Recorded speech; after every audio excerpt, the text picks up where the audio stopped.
I'm not creating gamma globulin, then we're going to have to write some sort of organization and beg for help. Also, like the rest of you, I'm in the process of filing for disability and Medicaid. I am certain I probably will not get disability. It is so difficult to get disability. And it is a little silly because usually one of the things I have registers on the disability charts, like fibromyalgia sometimes is just alone enough to get a disability assistance. And I have that on top of Lyme, but they don't necessarily always recognize the Lyme and all of its co-infections as other diseases. So we'll see what happens, but I'm hoping for at least Medicaid. It will significantly help with the drug, the amount of money we're spending on drugs a month. I mean, my dad spends more than a couple grand a month on my medications alone. That has nothing to do with any outside treatments or ER visits or anything like that. Luckily in this neighborhood or this area of the country, we have a few hospitals that know my doctor because my doctor is pretty well known globally and are willing to work with her. So they have, when I've gone into the ER, offered me a discounted rate, which has been a really big blessing.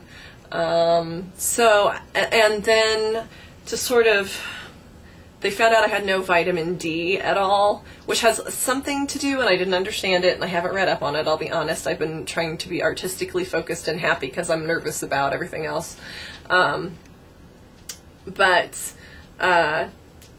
I'm on a lot of vitamin D. They upped my omega-3 fatty acids to help with the absorption of the vitamin D. We hope it's working. I still go once a week. And in the beginning I had really great veins, and now my veins are starting to fail me. So we've had a couple times where they've exploded in my arm, and my arm is filled with fluid, and the potassium burns, blah, blah, blah. But I am growing more accustomed to the bicillin shots, which is nice. And that cream, that progesterone cream, is really helping me. Now, in terms of pain, they still have not found anything to replace the Darvon and the Darvocet. So I won't lie, I've gone off the reservation and found other ways to take care of my pain. I don't lie to my doctor about that. I don't tell my doctor where I get my sources for things like Vicodin or well, marijuana, but they are some things that I'm using on days where the pain is just incredibly bad. Amazingly enough, something has changed in terms, well, it was changing when I was getting twice a week IV treatments. My strength was, I was stronger. My bone pain has not really remedied itself, and so my joints are constantly hurting. But I was stronger, so I've been able to walk without a walker and a cane for weeks, which is great. It's starting to sort of fail me now that I'm only doing once a week IV treatments, and so I hope beyond hope that I don't lose all my strength, because I'm gonna need it. Let's see, other news. Cinderella is going really great. I pitched last year to the board I'm directing for an updated version. We're doing Rodgers and Hammerstein. We're not changing any content, any music, anything like that. We're just changing all the visuals, and I'm trying to make it look like a pop-up book. So all of the ensemble characters are in black and white, and the set is in black and white, and the set pieces look, and the props are all going to look like paper props, like they live in a paper world, and then our primaries are all assigned a color.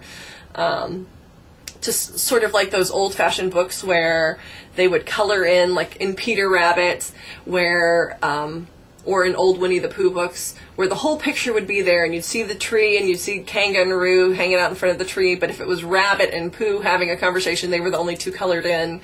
That's sort of how our world looks, or the world we're trying to create. And I'm really lucky. I have a music director I love to work with.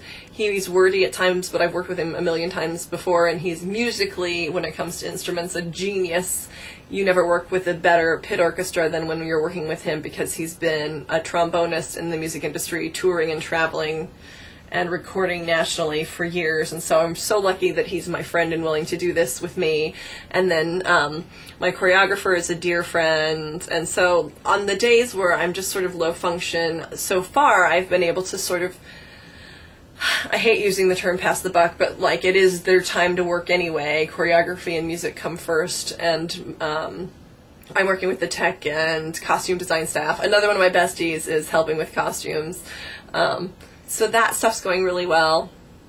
I got married, and I haven't talked about it a lot because A, I'm not a big romantic, and B, we didn't get married for romance. We were engaged and comfortable living together and care about each other, and it's really hard to find a person, as you all know, who is very willing to stay through you having a seizure on the floor every day and bleeding from the nose and eyes and just having all these weird things without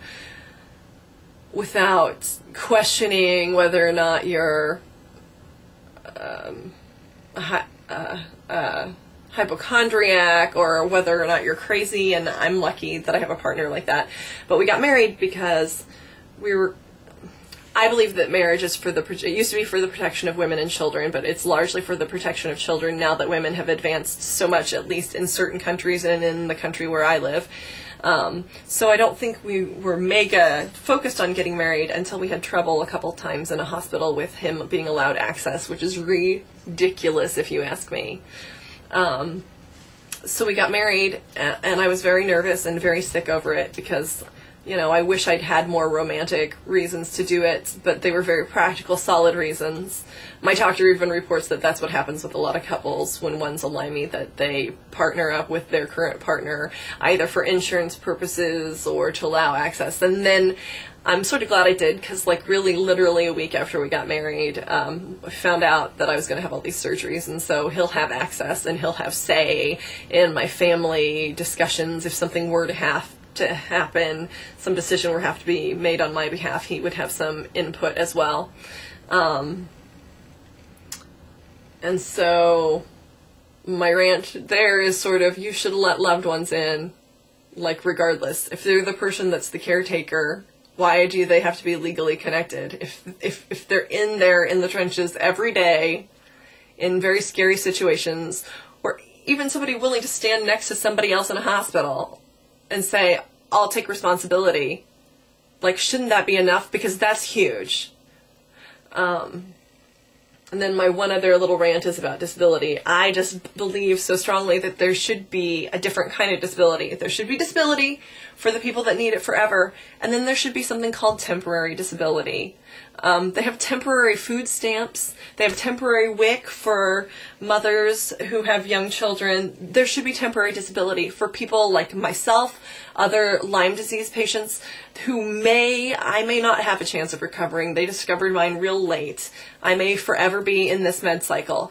But for people who are earlier on in their cycle, or people who have a cancer that they know they're going to beat, if our society would provide them with disability assistance during the time they need it most, they wouldn't have to spread out their treatment. They would be able to get everything they needed all in one shot, and they'd be back in the community paying taxes a lot sooner. When they can't get assistance, they're beg, borrowing, stealing. They're not taking all of the medication they need because they can't afford it. They're not receiving all the treatments they need when they need them because they can't afford it.